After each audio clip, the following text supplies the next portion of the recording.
Hello guys, তো মা কি কি রান্না করছে সেটা মায়ের মুখে শুনে নাও।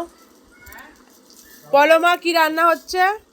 বেগুন ভাজা, মাছ দিয়ে, পেঁপে দিয়ে, পটল দিয়ে, আলু দিয়ে ঝোল। হ্যাঁ হ্যাঁ।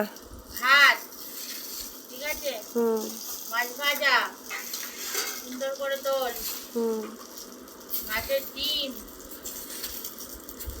আর আজকে এই রান্নাই হবে, একটা তরকারি, ঝোল ভাত আর বেগুন ভাজা। তোমরা খাবে, তা চলে এসো। তোমরা সবাই ভালো আছো? ভালো থাকলে বলো, লাইকটা করো।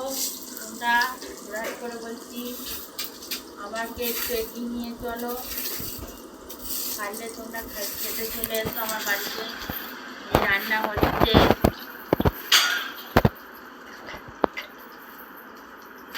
ঠিক আছে ফ্রেন্ড, টাটা, বাই বাই, ভালো থেকো।